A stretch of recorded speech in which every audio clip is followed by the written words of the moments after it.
갈라디아서 말씀 나누고 있습니다. 오늘은 세 번째 말씀을 함께 생각을 해보려고 합니다. 하나님이 사람을 쓰실 때요, 하나님이 뜻대로 쓰십니다. 하나님이 뜻대로. 우리 입장에서 볼 때 어떤 식으로 쓸 것인지 장담하기가 어려워요. 하나님의 계획을 사람이 헤아릴 수가 없기 때문에. 로마서 11장에 바울이 고백을 합니다. 깊도다 하나님의 지혜와 지식의 부유함이요 그의 판단은 측량치 못할 것이며 그의 길은 찾지 못할 것이로다. 3층 전까지 영적인 세계 깊은 데까지 들어갔던 바울이 그 입에서 고백하는 건데, 하나님이 너무 깊으셔서 자기는 헤아리지를 못하겠다는 겁니다. 여러분, 바울이 헤아리기 어렵다면 우린 늘 오죽하겠습니까? 그만큼 하나님의 섭리를 이해하는 게 참 어렵고 때로는 깊고, 그것이 바로 하나님의 행하심입니다. 또 하나님이 쓰시는 방법도 하나님의 철저한 주권 속에 달려있는데요, 가만히 보면은요 각각의 분량이 있는 것 같아요. 예를 들어서 하나님이 모세도 쓰세요. 그 다음에 아론도 쓰세요. 둘 다 하나님이 쓰셨습니다. 근데 인간적으로 볼 때 아론이 모세보다 3살이 형입니다. 아론이 모세보다 말을 잘합니다. 아론이 모세보다 대중과의 친화력이 강합니다. 이 정도쯤 되면 사실 아론이 최고 지도자가 되는 게 맞다라고 우리는 판단이 들어요. 근데 하나님은요, 아론을 제치고 모세를 이스라엘의 최고 지도자로 쓰세요. 그리고 아론은 거기에 따라야만 합니다. 사실 아론이 반기를 들기도 했어요. 그러다가 하나님에게 혼찌검이 나죠. 사실은 이제 아론 혼자 반기를 든 게 아니라 모세의 누나인 미리암과 더불어서 둘이서 반기를 들었죠. 엄밀하게 보면은 이 아론보다는 미리암이 더 이 반기의 주동자였던 것 같아요. 나병이, 문둥병이 미리암에게 든 걸 보니까요. 그리고 자기 눈앞에서 미리암이 문둥병에 걸려서 온몸이 하얘지는 것을 보면서 아론이 기겁을 합니다. 그리고 하나님께, 모세에게 회개하는 장면을 우리가 발견하게 됩니다. 아론이 인간적으로 볼 때 모든 면에서 뛰어난지 모르지만 하나님이 쓰시기로 작정하실 때는 모세를 더 높여서 쓰기로 작정하신 거예요. 그리고 그건 하나님의 뜻이고, 하나님의 뜻이 그것이라면 아론은 따라야만 하는 겁니다. 그럼 아론의 역할은 뭐냐? 아론은 모세의 입 역할을 합니다. 하나님께서 그렇게 아예 규정을 하셨어요. 모세의 입 역할을 하는 거예요. 모세가 해야 될 말을 능숙하게 하는 아론이 대신 가서 전달해 주는 역할, 그것이 아론의 사명입니다. 그리고 아론은 제사장 역할을 합니다. 그러면 이런 생각이 들 수 있어요. 분량이 모세에 비해서 너무 약하지 않은가? 사실 가만히 보면요, 하나님이 사람을 쓰실 때 어떤 사람은 굉장히 엄청나게 쓰시는 것 같은데, 어떤 사람은 참 초라하게, 참 작게, 너무 밋밋하게 쓰시는 것만 같아요. 이거 좀 손해 아닌가? 이거 좀 불공평한 것 아닌가? 근데 그러지는 않아요. 예수님께서 마태복음 25장에 달란트 비유를 통해서 이 문제를 아주 깔끔하게 해명을 해주십니다. 임금이 먼 나라로 가면서 자기 종들에게 능력에 따라서 달란트를 다르게 줍니다. 능력이 많은 종에게는 5달란트를 줘요. 좀 능력이 모자란 종에게는 2달란트를 줘요. 이 종보다도 능력이 더 모자란 종에게는 1달란트를 줘요. 그리고 오랫동안 오지를 않습니다. 5달란트를 받은 능력 있는 종이 곧바로 가서 장사를 합니다. 또다시 5달란트를 남겨요. 그 다음에 2달란트 받은 사람도 바로 가서 그같이 하여서 2달란트를 남깁니다. 문제는 이제 1달란트 받은 사람이죠. 이 1달란트 받은 사람은 땅에다가 그 달란트를 묻어둬요. 주인이 올 때까지 아무것도 안 하고 가만히 있어요. 자, 마침내 주인이 왔습니다. 5달란트 받은 사람이 보고를 합니다. 주님께서 저에게 5달란트를 주셨는데 제가 5달을 더 남겼습니다. 여기 10달란트 받으십시오. 이 주인이 칭찬을 하시죠. 잘하였도다 착하고 충성된 종아, 네가 작은 일에 충성하였으면 내가 많은 것으로 네게 맡기리니 네 주인의 즐거움에 참여할지어다. 이 2달란트 받는 사람이 와요. 그리고 주인에게 말합니다. 주님, 제게 2달란트 주셨는데 제가 2달란트 더 남겼습니다. 여기 4달란트 받으십시오. 그런데 주님이 하셨던 말씀이 뭐였어요? 성경을 찾아보세요. 마태복음 25장에 한 단어 한 토시도 틀리지 않고 똑같은 말씀을 하십니다. 잘하였도다 착하고 충성된 종아, 네가 작은 일에 충성하였으면 내가 많은 것으로 네게 맡기리니 네 주인의 즐거움에 참여할지어다. 여러분, 하나님께서요 모든 사람에게 다 한 번 설교할 때 엄청난 역사가 일어나도록 능력을 그게 주시느냐? 여러분, 예수님의 사도들 중에서도 베드로만 그 능력이 있죠. 도마나 마태나 이런 사람들은 그런 능력이 없었거든요. 그럼 능력이 많은 사람은 능력이 많으니까 상이 크겠나? 그게 아니라는 거죠. 능력을 하나님이 많이 주셨을 때는 많이 주신 것만큼 많이 남겨야 돼요. 능력을 적게 주셨다면 적게 주신 것 내에서 거기서 남기면 돼요. 그러면 칭찬이 똑같아요. 문제가 되는 사람은 어떤 사람이냐? 땅속에 묻어둔 사람이 문제가 되는 거예요. 아무것도 안 하고 뒷짐지고 있는 사람이 문제가 되는 겁니다. 모세는 최고 지도자로, 아론은 모세의 입과 같은 역할로 저마다 자기 역할을 하면은 나중에 하나님 앞에 칭찬은 동일한 거죠. 왜 나만 이렇게 모자라요? 왜 나만 이렇게 약해? 왜 이렇게 나만 별 볼 일 없어? 이거는 아니라는 것입니다. 오늘 본문에도 보면은요, 베드로와 바울의 쓰심이 각기 달라요. 그래서 베드로는 할례자의 사도로, 바울은 이방인의 사도로 쓰십니다. 그래서 여기서 이제 설교 제목을 잡았어요. 할례자의 사도와 이방인의 사도. 한번 따라합시다. 할례자의 사도와 이방인의 사도.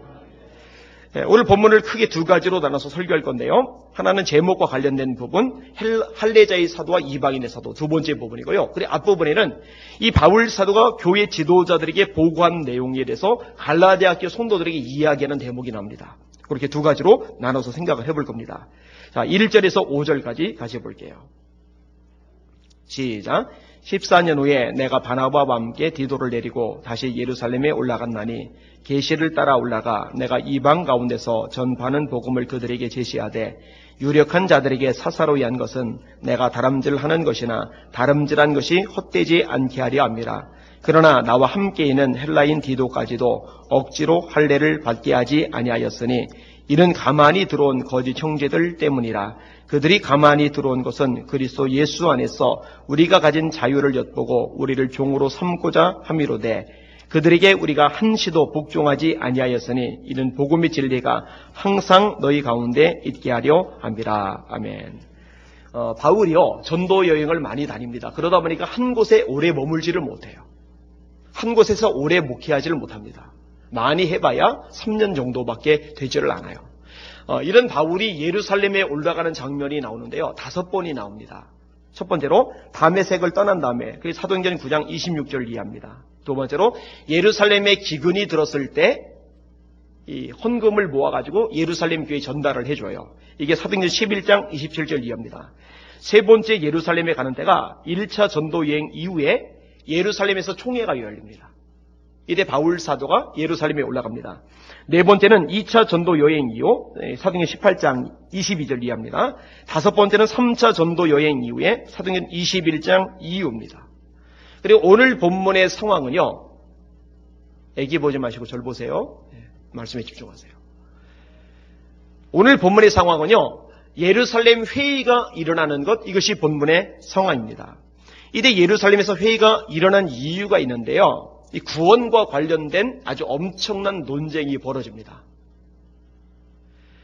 이때 예루살렘 교회의 핵심 역할을 하는 인물이 베드로죠. 시몬이라고 사도행전 15장에 언급이 됩니다만 베드로가 이렇게 말을 합니다.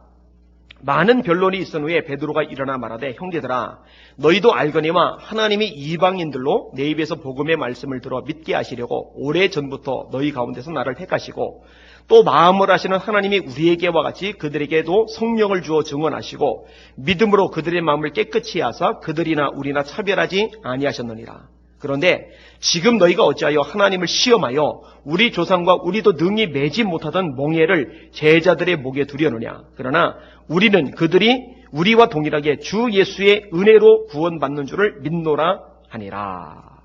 무슨 말이냐면요. 우리 조상과 우리도 능히 매지 못하던 멍에. 그 멍에는 율법을 말하는 겁니다. 율법을 지킴으로 구원받으려는 시도를 말하는 겁니다. 이거는요, 멍해입니다.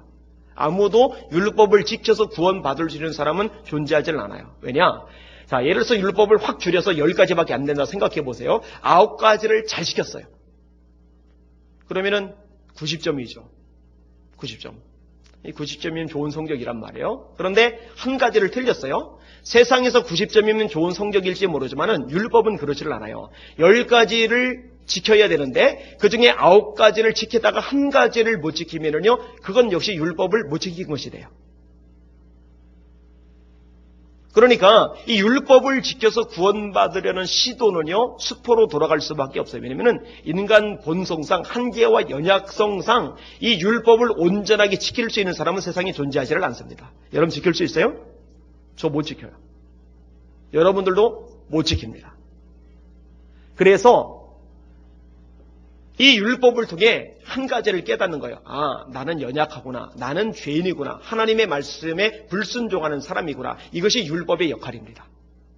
율법이 우리 모두를 죄 아래 가두는 거죠. 그럼 복음의 역할은 뭐냐? 이 율법 아래 갇혀서 낙심할 수밖에 없는, 그리고 죄인이라고 자각할 수밖에 없는 우리들을 구원받게 만드는 것이 복음이에요. 내 의로 율법을 지킴으로 행위로 구원을 받는 게 아니라 내가 죄를 지었지만 독생자 예수님이 내 죄를 담당하시고 대신 죽으셨어요. 여러분 이걸 믿으십니까? 그러나 죽음을 이기시고 3일 만에 다시 살아나셨어요. 여러분 이것을 믿으십니까? 로마서 10장에 예수께서 이렇게 죽으셨고 다시 사셨음을 믿으면 구원을 받는다고 말씀하시는 거예요. 사람이 마음으로 믿어 의에 이르고 입으로 시인하여 구원에 이르느니라. 이게 성경의 말씀이거든요. 이게 복음의 역할입니다. 율법이 우리로 하여금 우리가 죄인임을 깨닫게 하고 복음이 우리로 하여금 예수님을 믿는 믿음을 통해서 구원받게 만들어주는 거예요. 수많은 논쟁이 벌어진 다음에 베드로 사도가 결론을 내리는 거죠. 우리는 이방인들이 우리와 동일하게 주 예수의 은혜로 구원받는 줄을 믿노라. 이 베드로가 권위 있게 결론을 내렸어요. 이 말을 하고 나서 다시 한번 이야기가 진행이 되고 그 다음에 야고보가 다시 한번 결론을 내립니다. 여기서 야고보는 야고보와 요한 할 때 보아너게 울의 아들인 그 야고보가 아닙니다. 그 야고보는 헤롯에 의해서 일찍 순교를 당해요. 사도행전 15장에 등장하는 야고보는 예수님의 동생 야고보입니다. 원래 예수님을 안 믿다가 부활하신 예수님을 만나고 나서 그 동생 야고보도 예수님을 믿게 돼요. 그리고 나중에 예루살렘 교회의 지도자가 됩니다. 낙타 무릎이란 말이 이 야고보에서 나옵니다. 낙타는 무릎이 굉장히 단단해요. 왜냐하면 사막처럼 돌 같은 거 있는데 그런데 무릎을 꿇고 짐을 싣고 그래도 까딱없을 만큼 튼튼하지 않으면 안 되니까 거기에 이제 적합하게 만들어준 생물이니까 무릎이 딱딱하거든요.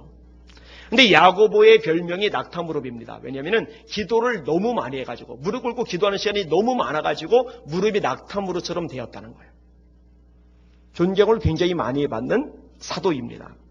이 사도 야고보가 이렇게 말합니다. 형제들아 내 말을 들어라. 하나님이 처음으로 이방인 중에서 자기 이름을 위할 백성을 취하시려고 그들을 돌보신 것을 시몬이 말하였으니 여기서 시몬은 베드로를 말한 겁니다. 그리고 이방인 중에서 구원받을 백성을 처음 취하게 했다. 이거 고넬료를 말하는 거예요. 사도행전 10장인 고넬료. 베드로 가서 설교해서 고넬료 집안이 예수 믿게 되잖아요. 다시요. 하나님이 처음으로 이방인 중에서 자기 이름을 위할 백성을 취하시려고 그들을 돌보신 것을 시몬이 말하였으니 선지자들의 말씀이 이와 일치하도다. 기록된 바 이후에 내가 돌아와서 다윗의 무너진 장막을 다시 지으며 또 그 허물어진 것을 다시 지어 일으키리니 이는 그 남은 사람들과 내 이름으로 일컬음을 받는 모든 이방인들로 주를 찾게 하려 함이라 하셨으니 즉 예로부터 이것을 알게 하시는 주의 말씀이라 함과 같으니라. 그러므로 내 의견에는 이방인 중에서 하나님께로 돌아오는 자들을 괴롭게 하지 말고 다만 우상의 더러운 것과 음행과 목매어 죽인 것과 피를 멀리하라고 편지하는 것이 옳으니 이는 예로부터 각 성에서 모세를 전하는 자가 있어 안식일마다 회당에서 그 글을 읽음이라 하더라. 이 결론 내용을 설명드리면 요점이 이겁니다. 율법을 다 지켜야 구원받는다라고 말하면 안 된다. 4가지 특별히 주의할 것만 경고해 주자. 음행, 목매어 죽는 것, 우상, 피. 요 4가지만 주의하도록 우리가 편지를 써서 보내자. 이렇게 해서 회의가 일단락됩니다. 이거 굉장히 중요한 회의입니다. 사도행전 15장에 나오는 회의입니다. 바로 이 회의에 참석하기 위해서 바울 사도가 예루살렘에 올라간 겁니다. 3번째 예루살렘에 올라간 내용입니다. 근데 올라가는데요. 그냥 올라간 것이 아니라고 오늘 본문에 말합니다. 계시를 따라 올라가. 즉 자기가 판단하고 자기가 생각하고 자기가 계획해서 예루살렘에 올라간 게 아니라 하나님의 사인을 따라 하나님의 계시를 따라서 올라간 거예요. 이게 바울 사도의 삶의 핵심적인 특징입니다. 바울은 임의대로 결정해서 움직이는 적이 없는 인물입니다. 바울은 원래 비두니아 쪽으로 가서 복음을 전하고 싶어 했어요. 그런데 성령께서 가로막으세요. 그리고 환상 중에 마게도냐 사람이 나타나서 손짓하면서 마게도냐로 와서 우리를 도와주세요 라는 환상을 봅니다. 하나님의 뜻이 비두니아가 아니라 마게도냐, 유럽 쪽인 것을 깨달은 바울 사도는 당장 방향을 틀어서 마게도냐로 가죠. 그 첫 성이 빌립보죠. 거기서 점치는 여종을 치료해주고 이 사건 때문에 감옥에 갇히고 감옥에서 기적을 경험하면서 간수의 집안이 구원받게 만들고 그 간수의 집안과 루디아의 집안을 중심으로 빌립보 교회를 창립을 합니다. 그러니까 자기 생각, 자기 계획은 비두니아지만은 하나님의 뜻이 빌립보라면은 마게도냐라면은 방향을 기꺼이 트는 인물이 바울 사도인 거죠. 우리들이 배워야 될 삶의 태도입니다. 하나님이 원하시는 것이 무엇이냐? 저는 이 시간도 마찬가지라고 생각합니다. 여러분이 이 시간에 다른 곳에 있는 것과 이 예배당에 나서 예배를 드리는 것, 어느 것을 하나님께서 기뻐하실 것 같아요? 여기서 하나님 말씀 들으며 찬송하며 기도하는 것을 더 기뻐하지 않겠습니까? 피곤하고 힘이 들어도 그 자리를 지키는 것이 하나님의 백성의 마땅한 모습이라고 확신합니다. 하나님의 종의 특징은 하나님께서 원하시는 곳에 머무는 거예요. 하나님께서 가라 하시는 곳에 가는 거예요. 하나님께서 하라 하시는 그 일을 하는 거예요. 그렇게 살아가시는 여러분들 되시기를 주님의 이름으로 축원합니다. 그것을 주님이 기뻐하시는 거죠. 그럼 바울이 예루살렘에 가서 한 일이 뭐냐? 자신이 복음 전파 사역한 것을 설명하는 겁니다. 내가 이방 가운데서 전파하는 복음을 그들에게 제시하되 유력한 자들에게 사사로이 한 것은 내가 다름질하는 것이나 다름질한 것이 헛되지 않게 하려 함이라. 예수님의 보혈, 예수님을 믿는 믿음으로 구원받는 이 복음의 진리, 이것을 분명하게 전달해 주기 위해서 예루살렘에 올라간 거예요. 왜냐? 이미 잘못된 가르침들이 퍼져나가고 있었거든요. 사도행전 15장 사도회의 앞부분에 보면은 이렇게 기록되어 있어요. 들어보세요. 어떤 사람들이 유대로부터 내려와서 형제들을 가르치되 너희가 모세의 법대로 할례를 받지 아니하면 능히 구원을 받지 못하리라니 바울 및 바나바와 그들 사이에 적지 아니한 다툼과 변론이 일어난지라. 형제들이 이 문제에 대하여 바울과 바나바와 및 그 중에 몇 사람을 예루살렘에 있는 사도와 장로들에게 보내기로 작정하니라. 자, 유대인들이 내려와서 가르치는데 어떤 가르침을 하느냐? 예수만 믿어서는 안 된다. 모자라다.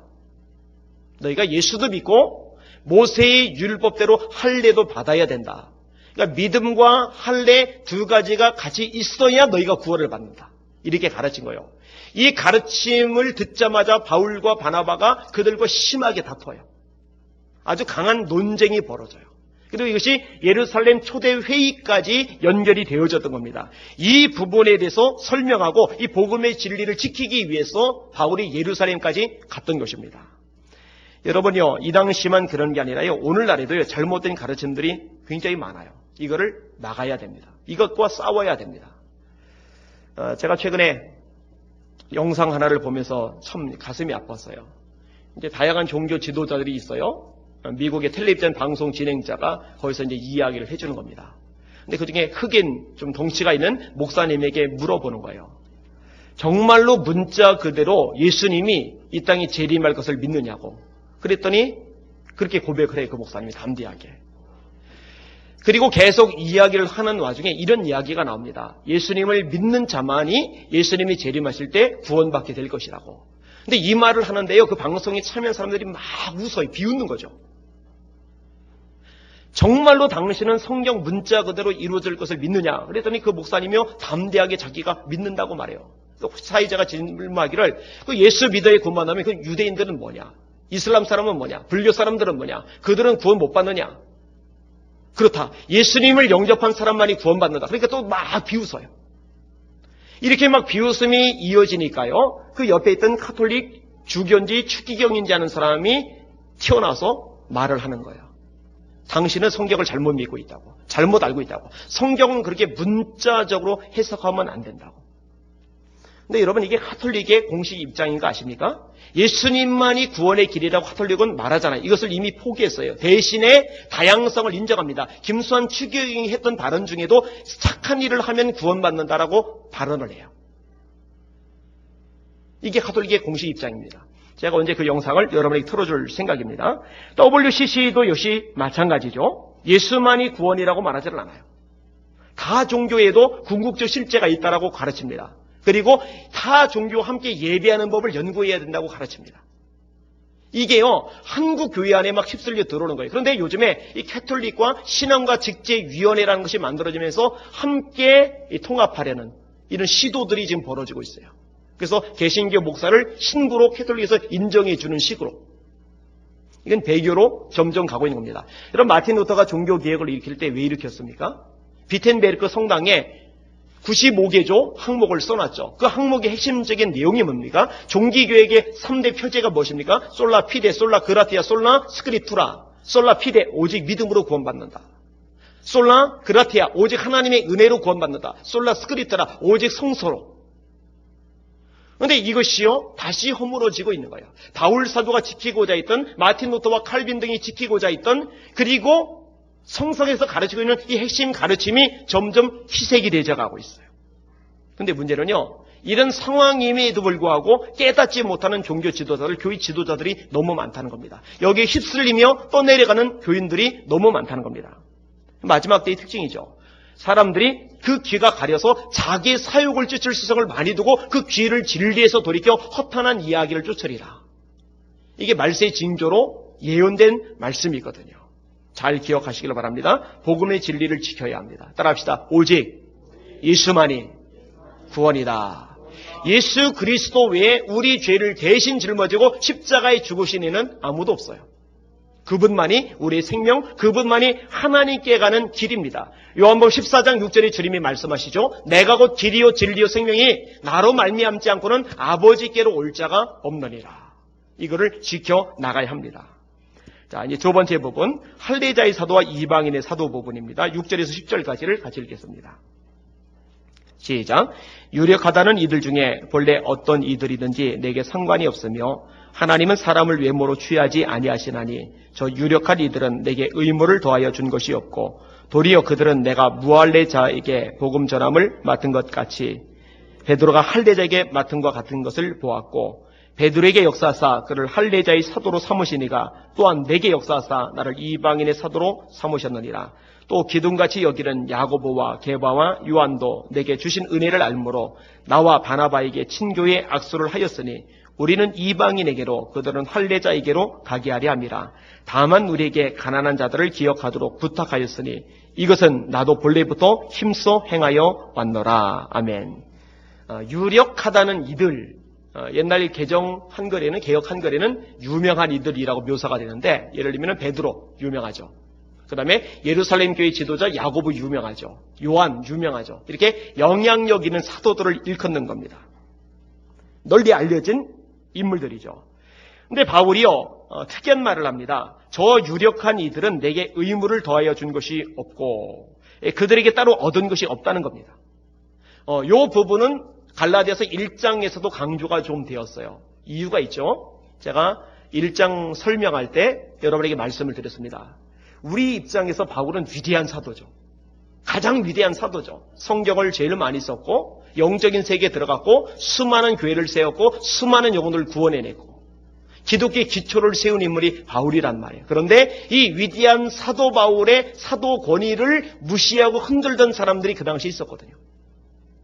참 납득할 수 없는데 인간이 그래요. 인간이.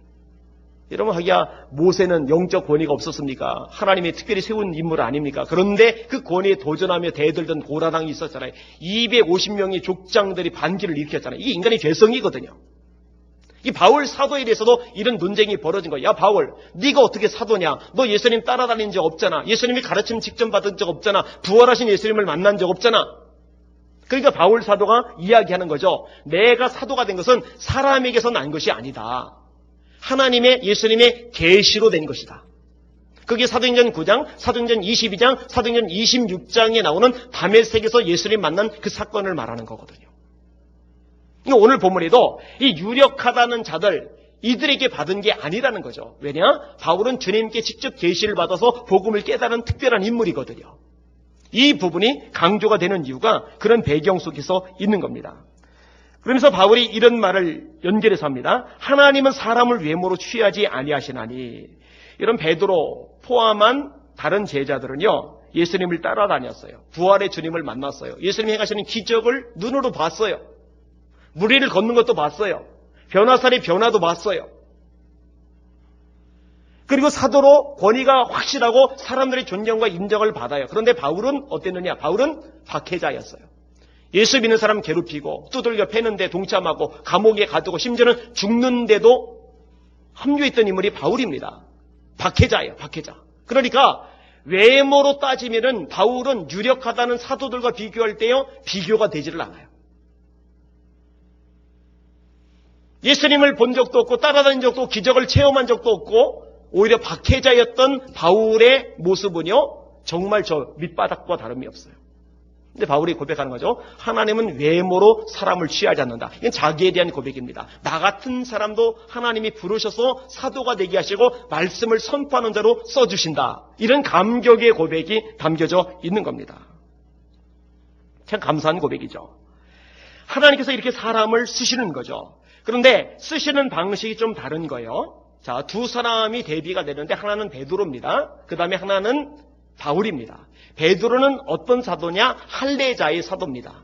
다시 말해 유대인의 사도입니다. 그럼 바울은 어떤 사람이냐? 이방인의 사도입니다. 비유대인에게 복음을 전하도록 선택받은 인물이 바로 바울입니다. 이것이 하나님이 애초에 바울을 부르실 때의 계획이었습니다. 이런 바울이 담메섹에서 주님을 만나잖아요. 그리고서 성전에 기도하러 들어갔는데 주님께서 이렇게 말씀을 하십니다. 들어보세요. 내가 말하기를 주님, 내가 주를 믿는 사람들을 가두고 또 각 회당에서 때리고 또 주의 증인 스테반이 피를 흘릴 때에 내가 곁에 서서 찬성하고 그 죽이는 사람들의 옷을 지킨 줄 그들도 아나이다. 나더러 또 이르시되 떠나가라. 내가 너를 멀리 이방인에게로 보내리라 하셨느니라. 이게 바울이 본격적으로 사도로서의 사역을 하기 전에 하나님께서 바울에게 미리 말씀하시는 건데 너는 떠나가라. 너희를 내가 이방인에게로 보내노라. 이렇게 말씀하셨고 실제로 그렇게 쓰시는 거예요. 그러니까 가만히 보면요, 하나님이 사람을 쓰시는 방법은요, 예측하기가 어려운 거예요. 바울은 처음에 유대인에게 복음을 전하려고 했거든요. 자기 동족에 대한 애착이 되게 많거든요. 그게 로마서 9장과 로마서 10장과 로마서 11장의 내용입니다. 어느 정도 자기 민족에 대한 애착이 강했냐면요, 내가 저주를 받아서 그리스도에게 끊어질지라도 내 동족 유대인이 예수 믿고 구원받을 수 있다면 나 그렇게 되면 좋겠다.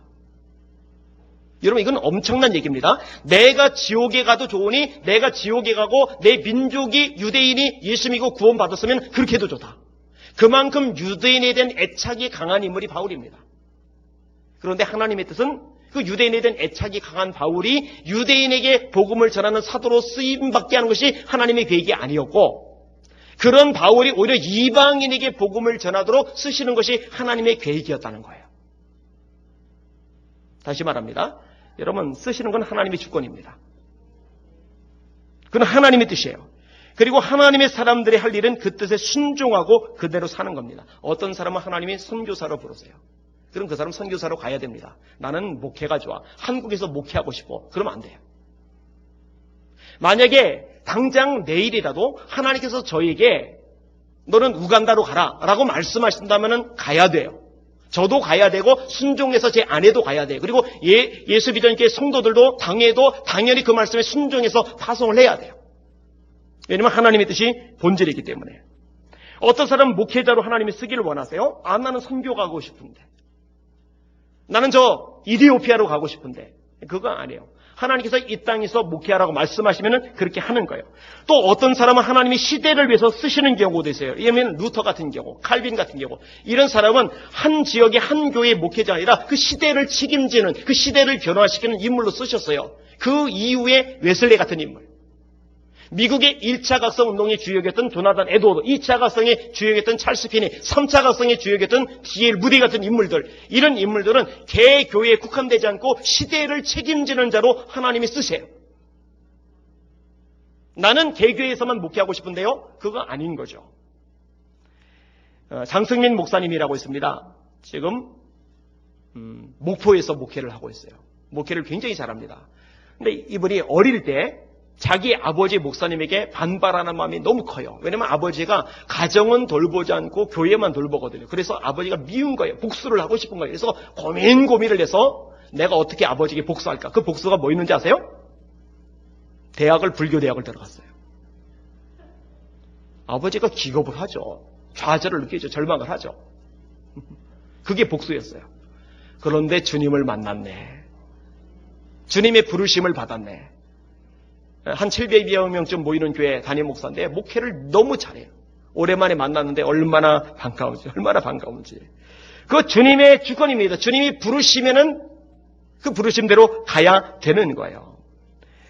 여러분, 제 경우도 참 예상치 못한 방법으로 하나님이 제 사역을 이끌어 가세요. 저는요, 한 교회에서 설교하는 담임 목사 외에는요, 생각해 본 적이 없던 사람입니다. 목회를 잘하기 위해서 뭐가 필요하냐 생각해 보니까 딱 세 가지예요. 하나는 기도 많이 하는 거. 그래서 정말 기도 많이 했어요. 틈만 나면은 기도탑 올라가고 학교 뒤 성주산 올라가고 삼가산 올라가고 그리고 집에도 안 가고 성민교회 종탑방에서 5년 동안 혼자 살았어요. 저도 참 독하죠. 그런데 혼자 교회 종탑방에 살다 보니까요, 기도를 안 할래야 안 할 수가 없어요. 너무 외로운 걸. 그리고 또 두 번째 생각해 보니까 말씀을 많이 알아야 돼요. 그래서요, 정말 말씀 많이 읽었어요. 학교 수업이 9시면은 8시면 학교 도착합니다. 도서실에 가서 칸막이에 엎드리고 앉아서 1시간 성경 읽는 거예요. 수업 시간과 수업 시간 그 사이에 3학점 같은 경우는 시간이 기니까 사이에 쉬는 시간이 있잖아요. 그럼 그 쉬는 시간에 뭘 하느냐? 성경 펴고 성경 읽었어요. 왕따 비슷하리가 가능한 일이었는지는 몰라요. 친구 관계가 그때는 별로 좋지를 않을 때니까. 얘기하고, 같이 놀고, 밖에 나서 커피 한 잔 마시고 그런 거 없어요. 그냥 쉬는 시간에 화장실 갈 일 빼고는 앉아서 성경 읽어요. 근데 그렇게 읽은 게 덕을 봤어요. 그러니까 제가 130독 정도를 읽은 거죠. 웬만한 것을 지금 다 외우는 게 가능해진 거죠. 그리고 또 하나 생각해 보니까 설교자가요, 현대에선 특별히 이 지성적인 면에서 뛰어나야 되더라고요. 그래서 책을 읽기 시작을 했어요. 정말 열심히 읽었어요. 대학 때요, 웬만큼 수준 있는 책들 죄다 골라 읽었어요. 말리노프스키, 레디 클리프 브라운, 칸트, 헤겔, 아놀 토인비, 문학, 역사, 철학, 신학, 정말 많이 읽었어요. 정말 많이 읽었어요. 여러분, 지금 하고 있는 다양한 사역들은요, 제 계획과는 전혀 상관이 없어요. 저는 상상해 본 적이 없어요. 하나님의 역사입니다. 근데 이것을 반대하던 아내가요, 이것을 반대하다 보니까 저를 힘들게 만들었어요.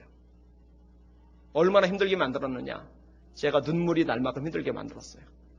가뜩이나 사람들 이해해 주지 못하는데 지금은 워낙 이해해 주는 사람도 많고 도와주는 사람도 많고 제가 움직이기만 해도 같이 협력해 주는 사람들이 천지사방에 깔렸어요. 근데 그때는 그런 사람이 없는 데다가 아내가 그렇게 하니까 너무너무 괴롭고 힘들어서 많이 울었는데 감사하게도 하나님께서 이해실 사모님의 세미나를 아내가 들을 때 성령으로 직접 말씀하셔가지고 네 남편이 한국교회를 위해서 하는 일이 얼마나 중요한데 왜 깨닫지 못하느냐 말씀을 직접 들려주신 거예요. 할렐루야. 그러니까 그 다음부터는요 100% 협력을 해주는 상황이 되었어요. 이런 사역 다른 사람들이 하려고 해도 되질 않아요. 왜냐하면 하나님께서 저를 그렇게 부르셨고 그렇게 쓰기로 작정하셨기 때문에 가능한 겁니다. 여러분, 바울 보고요, 당신은 왜 베드로처럼 사역하지 않습니까? 이러면 안 돼요. 베드로 보고요, 당신은 왜 바울처럼 사역하지 않습니까? 이러면 안 돼요. 바울은 바울대로 하나님이 쓰시는 것이고 베드로는 베드로대로 하나님이 쓰시는 거예요.